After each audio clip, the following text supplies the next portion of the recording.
everyone. So the topic that I chose to do this project on is the U.S. government's response or lack of response to the huge systemic misfortunes that Native American people face today, with a heavy focus on understanding the unspoken differences between a large percentage of Indigenous people's lives and the life of your average white citizen. Something important to understand regarding this topic is how almost every aspect of a Native American person's life could be affected by these differences. Some of the differences include education, health insurance, employment, housing, rates of poverty, rates or likelihood of being a victim to crimes such as rape, sexual assault, murder, and other crimes, and the rates at which Native American women go missing. I'm going to give a summary of a few statistics to help put it into perspective. Regarding education, the percentage of white adults who obtain high-level college degrees is over twice the percentage of Native American adults who do, and the percentage of Native American adults who do not complete high school is double the percentage of white adults who don't.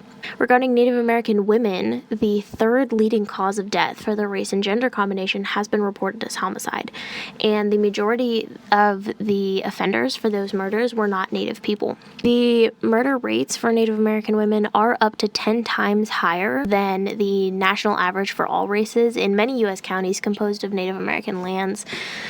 Over half of Native American women are sexually assaulted in their lifetime, and over a third have been raped in their lifetime. And that is a rate of rape 2.5 times higher than that of white women. I could probably give 24 other statistics regarding many other areas where Native American people systemically struggle, but I'm going to spend the rest of this presentation talking about Washington State. Washington State has passed 2 state bills in effort to tackle the issue of crime against Native women, but after researching them, my personal opinion is that they were entirely ineffectual and new legislation is needed. I chose to send my letter regarding this topic to 3 U.S. senators, 2 of which belong to Washington State and 2 of which belong to the Senate Committee on Indian Affairs. These senators all showed desire to support Indigenous women in the legislation that they've supported in the past, so they felt like the correct people to address it to.